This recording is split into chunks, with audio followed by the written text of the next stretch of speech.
Gempa bumi berkekuatan 5,6 skala Richter mengguncang Kabupaten Cianjur, Jawa Barat pada 21 November 2023. Ratusan orang meninggal dunia dan luka-luka, sejumlah bangunan termasuk rumah tinggal hancur. Di kesempatan awal, YPP bersama AO Care hadir memberikan bantuan pengobatan darurat. Bukan hanya itu, YPP juga memberikan dukungan dengan memasok kebutuhan dapur umum dan juga rehabilitasi beberapa rumah warga. Halo Sobat YPP, jumpa lagi di YPP Corner On-Site, podcastnya Yayasan Pundi Amal Peduli Kasih. Dan hari ini YPP hadir kembali di Cianjur, Jawa Barat. Setelah beberapa waktu lalu, YPP hadir menyampaikan beberapa bantuan di masa tanggap darurat bagi mereka-mereka yang terkena dampak bencana gempa bumi di Cianjur, Jawa Barat. Beberapa bantuan pada waktu itu adalah sembako, dan bersama Kemensos, YPP juga mendirikan dapur umum di Desa Cugenang, Cianjur, Jawa Barat.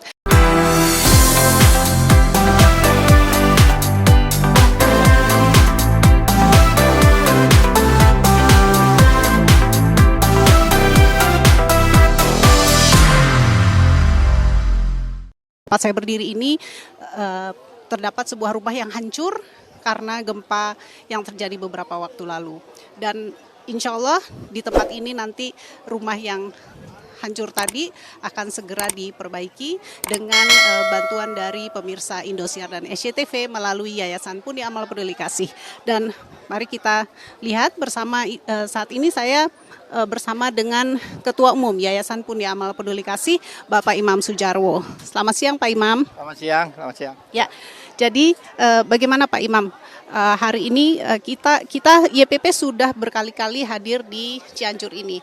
Sebenarnya seberapa besar komitmen YPP untuk menyampaikan bantuan dari pemirsa Indosiar SCTV? Karena YPP sudah berkali-kali hadir baik di masa tanggap darurat maupun rehabilitasi. Silakan Pak. Ini tempatnya adalah di Desa Mekarsari. Dan di sebelah saya adalah Mas Febi, Kang Febi ini. Betul, Pak. Kang Febi ini adalah salah satu penerima bantuan dari Yayasan Pundi Amal Peduli Kasih. Tempatnya di Desa Mekarsari. Nah, nanti yang ada 4 lagi juga di tempat lain, tapi di daerah Mekarsari juga. Mungkin saya bisa tanya dengan Mas Febi, Ya, Pak. pada saat kejadian itu Mas Febi ada di mana? Kebetulan Pak, pada saat kejadian memang saya sedang berkegiatan. Saya kan dengan istri dengan anak ya Pak tinggal di sini. Kebetulan emang rutinitas pagi saya setiap pagi itu istri sama anak suka dianterin ke rumah orang tua dulu. Jadi ketika saya bekerja memang rumah keadaan kosong Pak. Rumah keadaan kosong, tetapi ke barang-barang lain memang habis semua Pak. Jadi pada saat kejadian sekitar jam 1-an Pak ya, saya mendapat kabar dari istri bahwa terjadi goncangan yang sangat besar. Setelah terjadi goncangan, saya langsung merapat cepat-cepat ke sini Pak rumah, dan melihat pada saat datang ke sini juga keadaan rumah saya sudah rata. Nah, sesudah saat itu saya sudah tidak punya banyak pikiran lagi Pak. Jadi saya udah ikhlas aja Pak, pasrah gitu dengan menerima keadaan gitu Pak. Rumah saya dengan keadaan yang seperti itu sudah terjadi seperti itu gitu Pak. Waktu itu berarti tidak ada korban jiwa dari Tidak keluarga ada, ya? Pak. Tidak ada. Rumah yang rusak ya, rusak Ya, berat ya? rumah rusak berat. Rumah yang rusak berat di tempat ini berarti ya? Di tempat Rumahnya ini, ya? di tempat ini, Yang Pak. akan kita bangun itu juga dulu yang ditempati di sini? Iya, betul sekali Pak. Mungkin bagaimana? Apa yang perlu disampaikan kepada Yayasan Pundi Amal Peduli Kasih? Kepada Yayasan Pundi Amal Peduli Kasih, saya ucapkan terima kasih banyak Bapak, terima kasih banyak sekali lagi sudah mau membangunkan rumah saya kembali Bapak.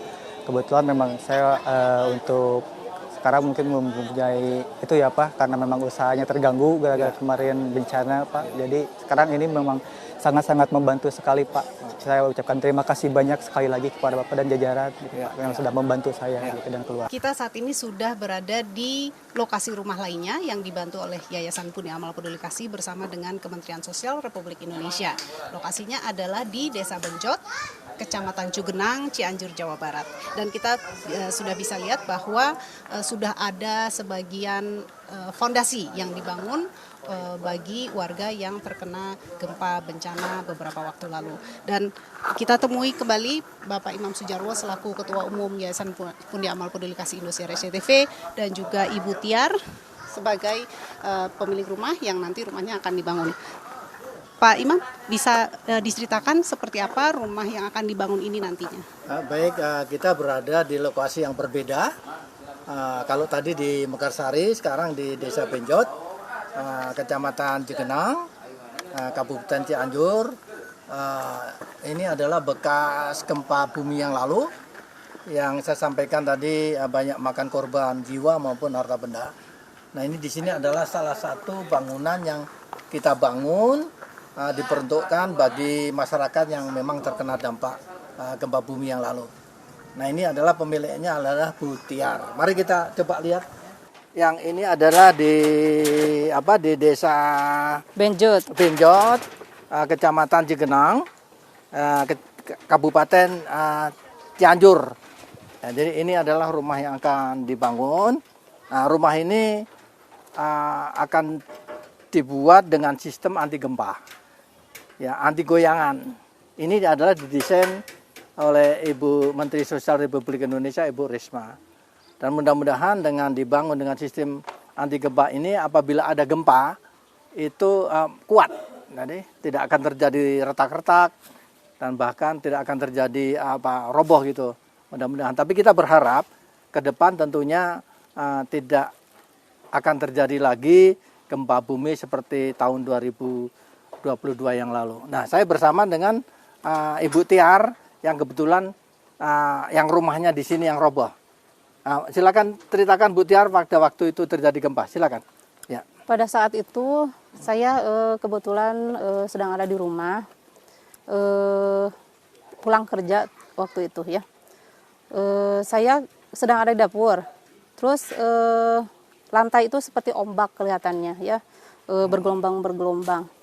Nah ketika itu kan langsung seperti dibom ya, kamar anak saya yang kedua ya, itu langsung hancur lah seperti kiamat ya. Nah setelah itu saya menelpon suami, menelpon kerabat, anggota keluarga lainnya. Alhamdulillah kejadiannya hanya di Cigenang saja ya, keluarga saya.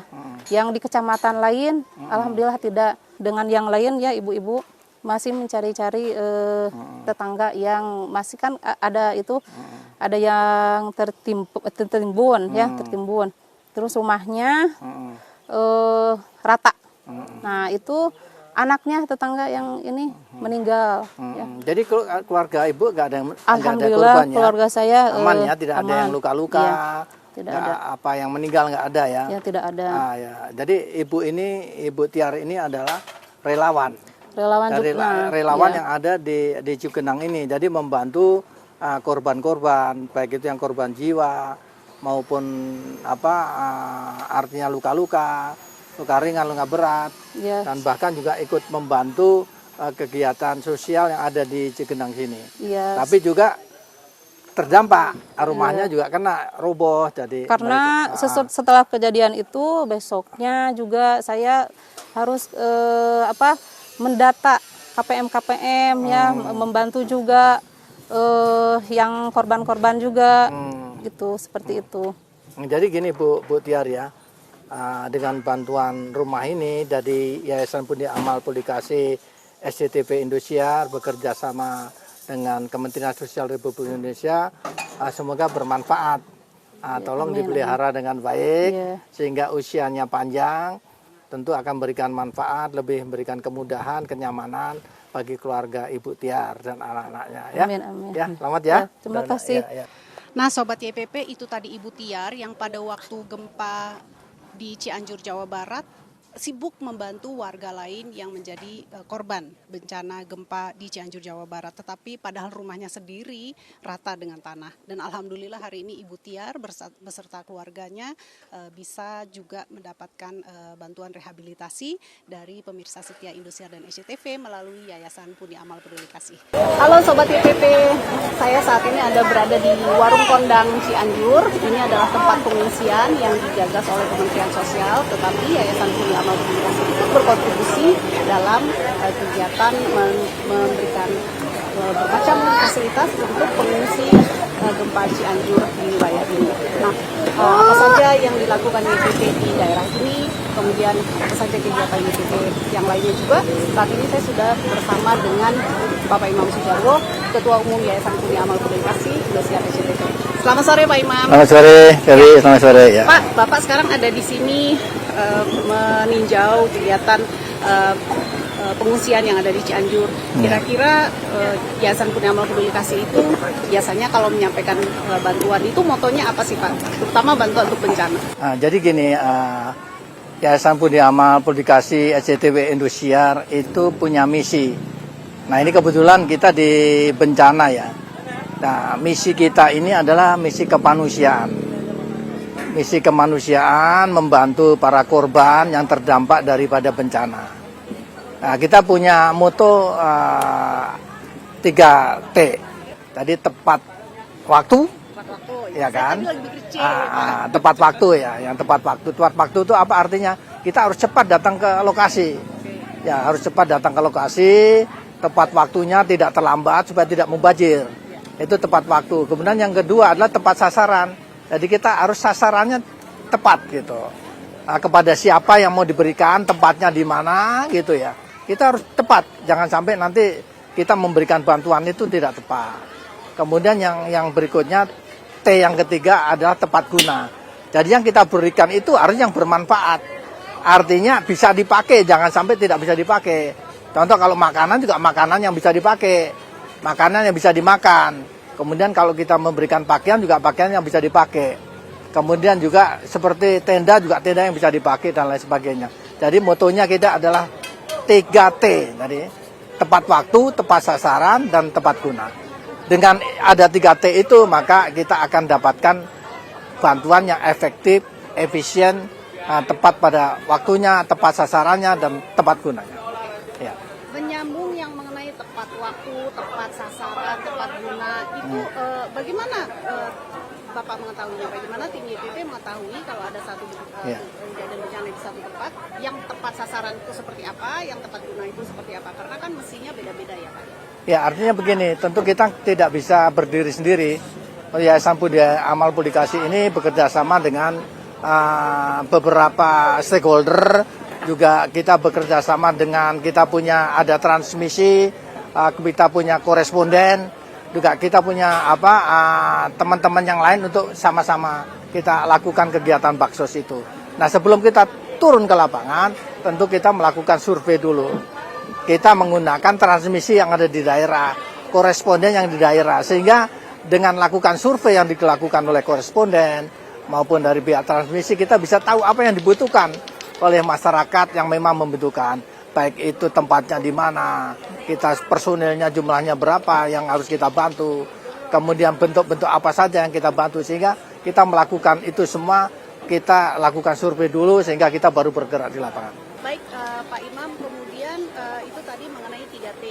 Kalau untuk kegiatan bencana yang didukung oleh YPP itu, apakah baru Cianjur ini saja atau memang ada tempat-tempat yang lain? Bisa diceritakan? YPP setiap ada bencana di seluruh Indonesia, kita cepat hadir di tempat itu. Tidak hanya di Cianjur saja, tidak.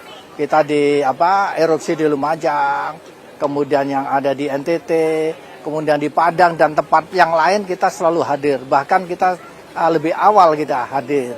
Karena itu adalah merupakan sesuatu yang harus kita lakukan, karena itu merupakan tugas kemanusiaan untuk membantu orang.